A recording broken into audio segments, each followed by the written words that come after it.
Howdy gang, come on in, pull up a chair because today I'll be unboxing and taking a first look at the Call of Cthulhu starter set from Chaosium Inc. That's right, scatty kids, scatty.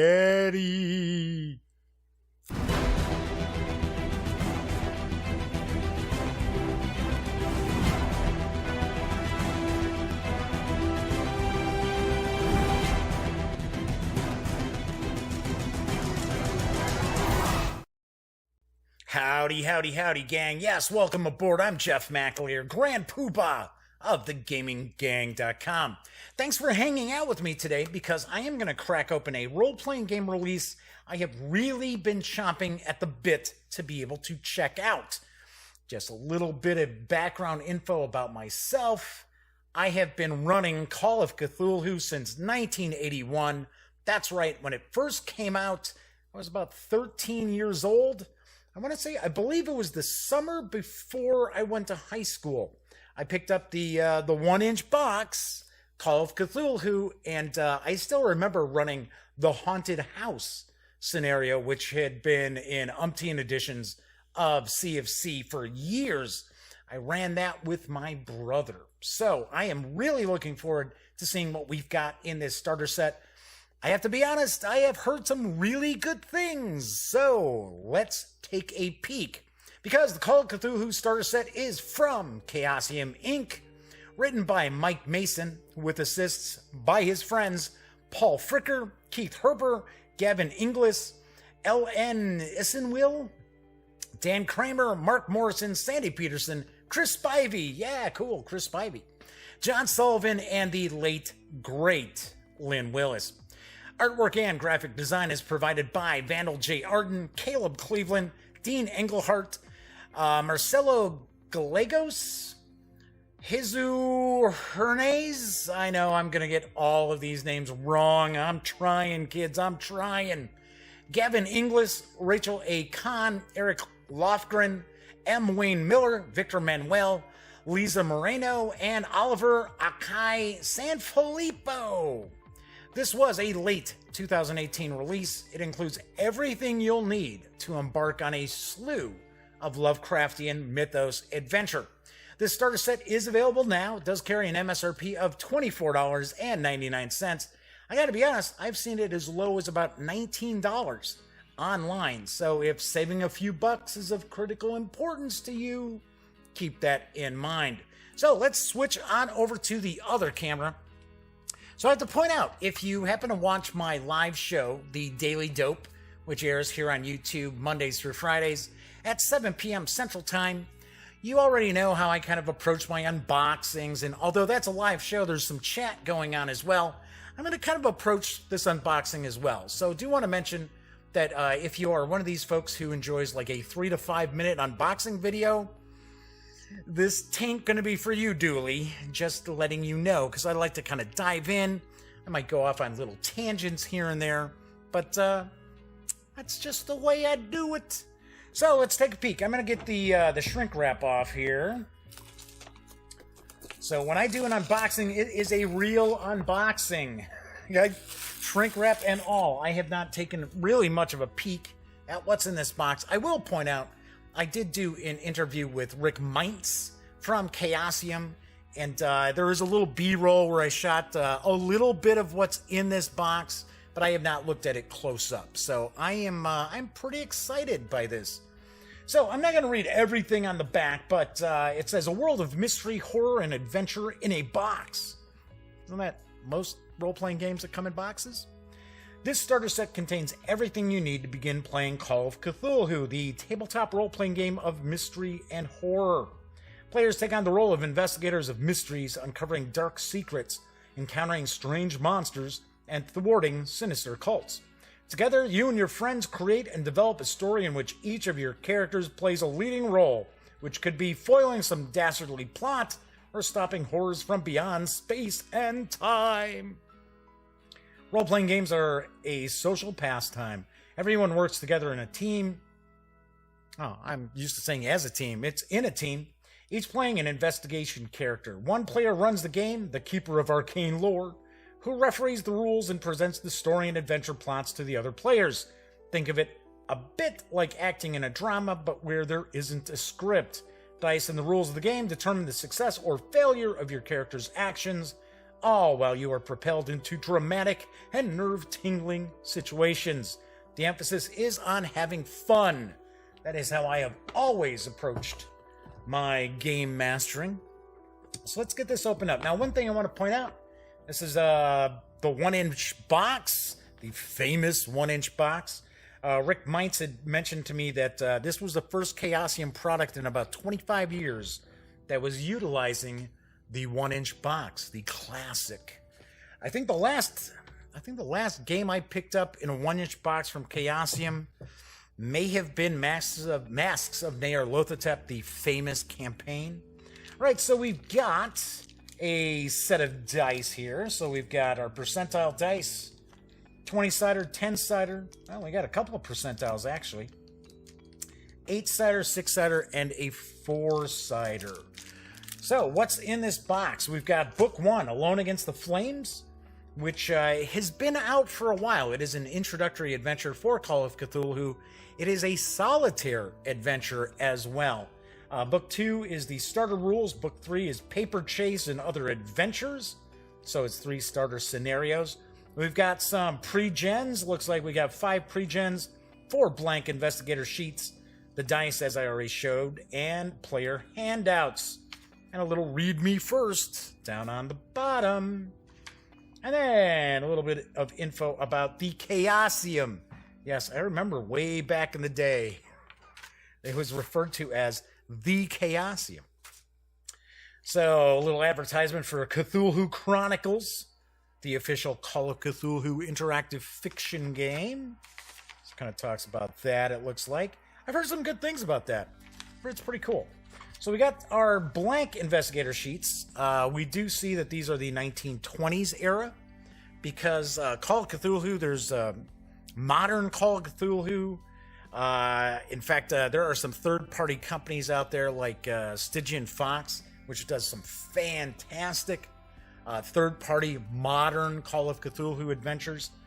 So we had Gaslight, which I don't think they've released Gaslight yet for 7th edition. But that was, of course, Victorian London. So we've got 1, 2, 3, and 4. 5. 5, okay. Said 4, but it looks like we have 5 blank ones. That's cool. So, of course, these are dual-sided here. So we've got that. So then we've got the pre-gen characters, which, interestingly enough, actually have a little color image. So that's cool. So we've got Jesse Williams, who is a 20-year-old history student. One aspect of Call of Cthulhu, if you're not familiar with the game, it is a horror game. It is based on the stories of H.P. Lovecraft, as well as some other authors who did contribute to the mythos. But for the vast majority of the time, the characters play just regular people, regular individuals who get kind of just drawn into these mysteries. And it's kind of like peeling the layers of an onion as they get deeper and deeper in to the mystery. They find out that there are things that man was not meant to know. So I gotta be honest, Call of Cthulhu is probably my favorite role-playing game system and has been for decades. I just love it. I just love it, love it, love it.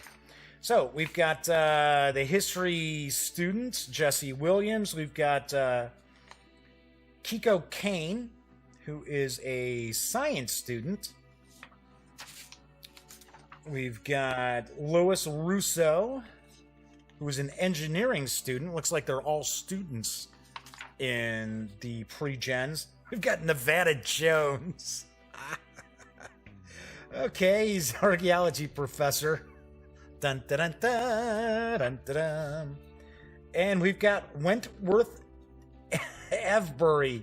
He's a languages professor. So these are the 5 pre-gens that come with it, as well as the blank investigator sheets.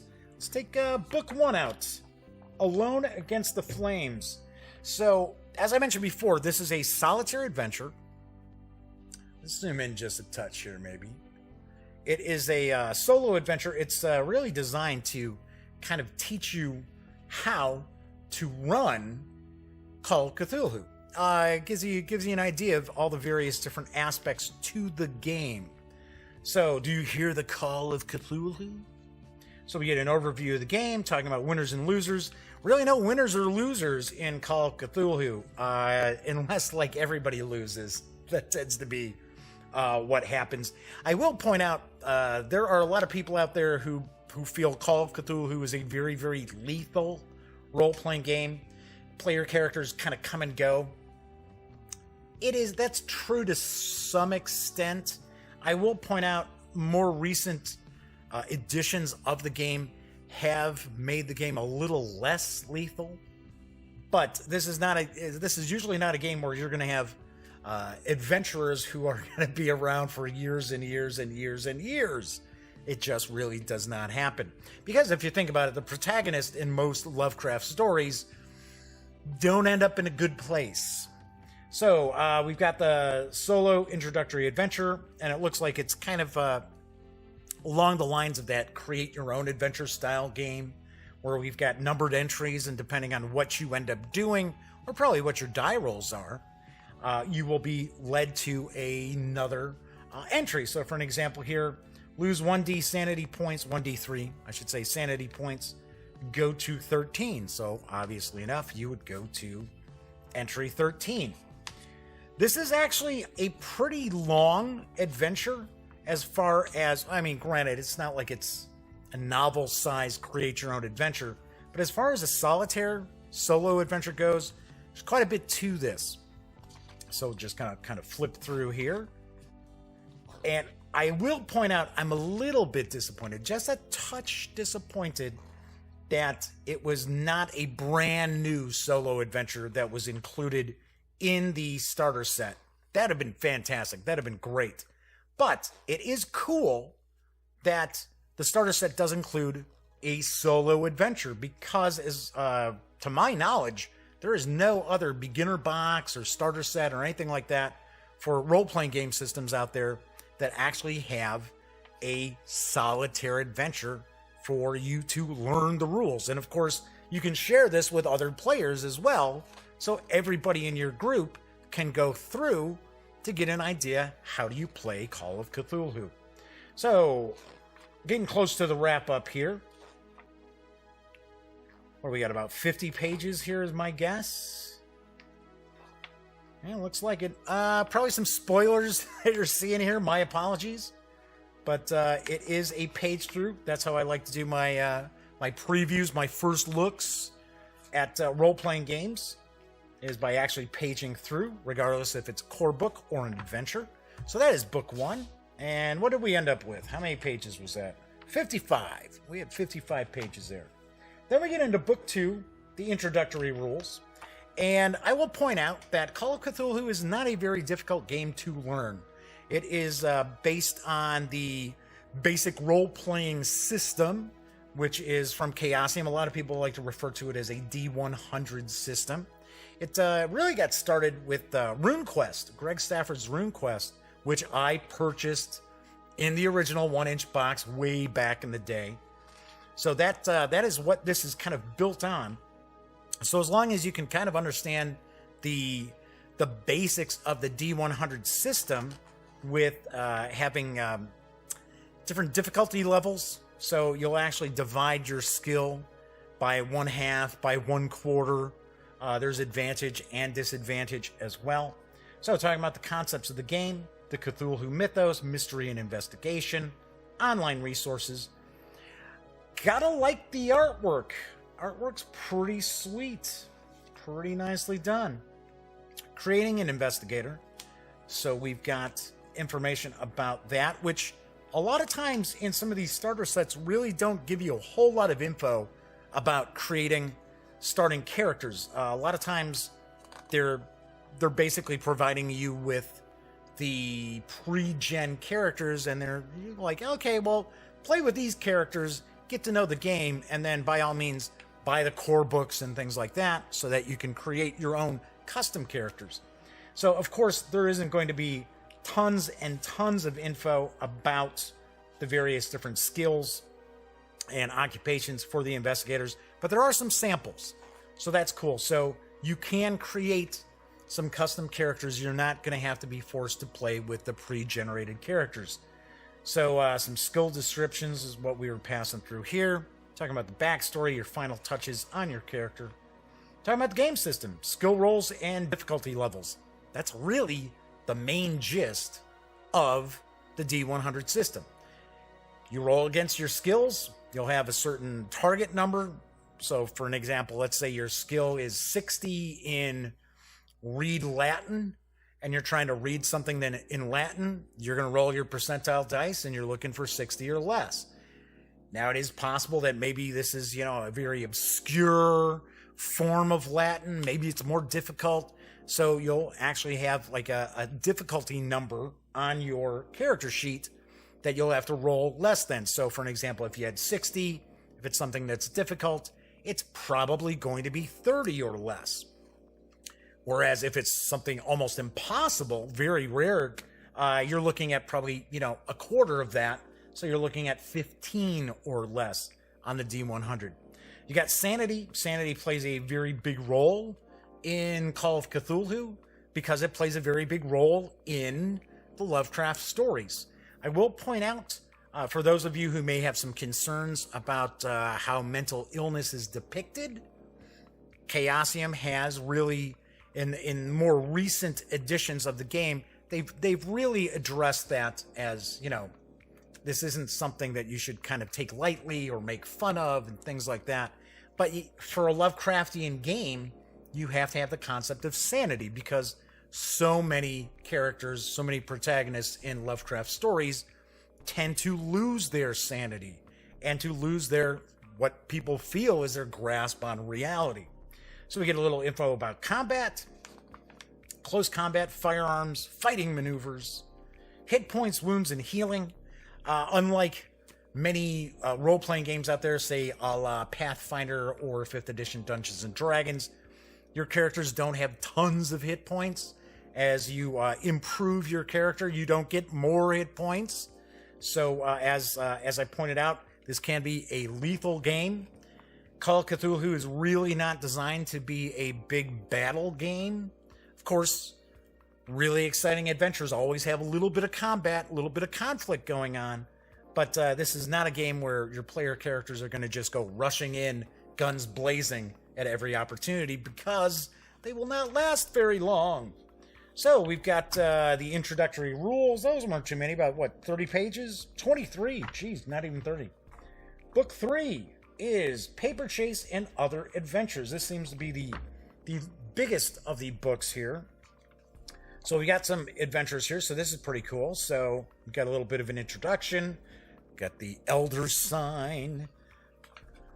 So we're talking about ready-made investigators, going through those pre-gens that we had. So we got Scenario 1, Paper Chase.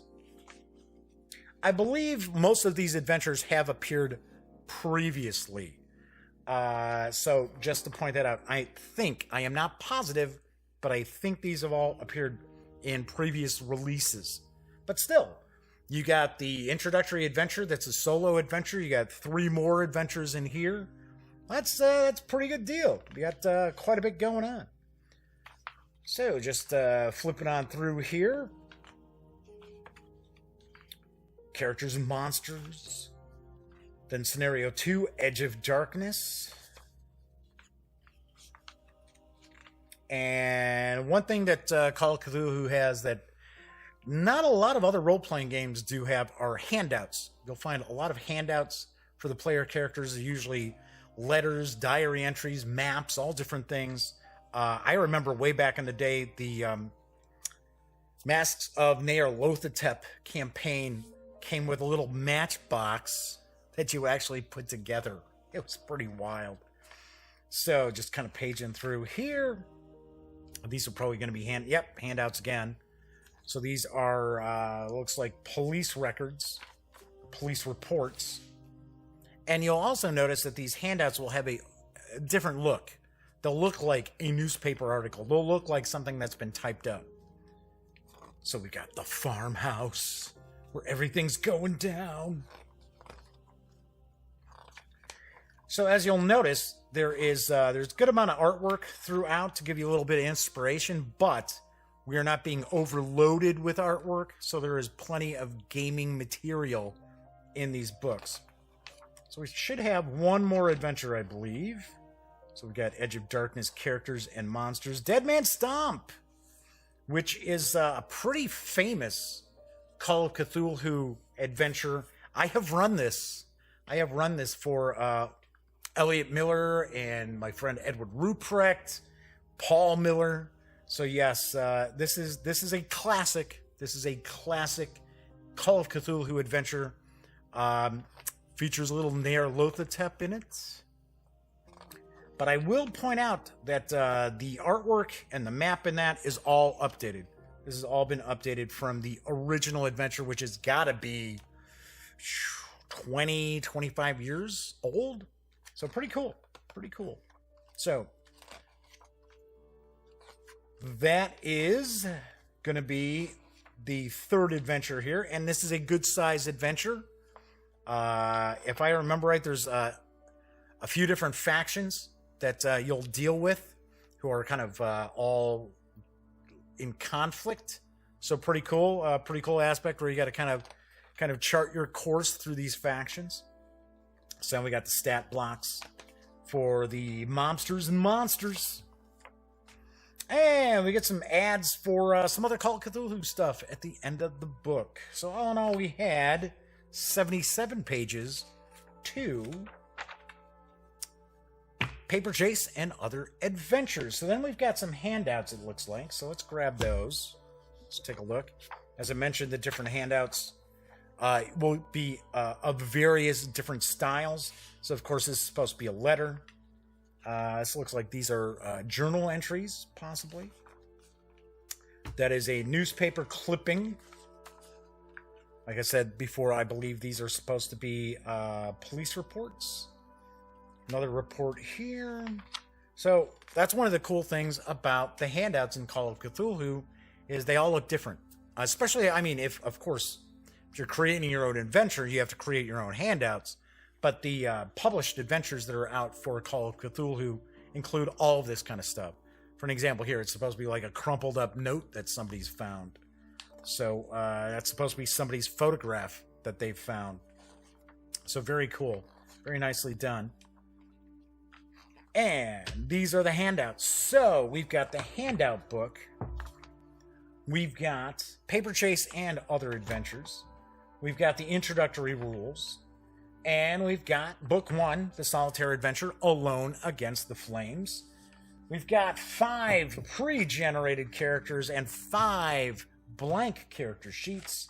A little bit of ad there. And hey, what's in this box? And that is what we find when we take everything from Call of Cthulhu, the starter set, outside the box. As I pointed out before, this is available now. It does carry an MSRP of $24.99. And as I mentioned, I've seen it as low as about $19 from some online retailers. So there you have it. Thanks for joining me to take a peek at the Call of Cthulhu starter set. I will certainly have a review of it in the very near future. If you like the video, please give it a quick thumbs up. And if you like the videos here on the Gaming Gang channel, please subscribe. Don't forget to catch me live Monday through Friday nights at 7 p.m. Central for the Daily Dope right here on YouTube. And I'll see you next time.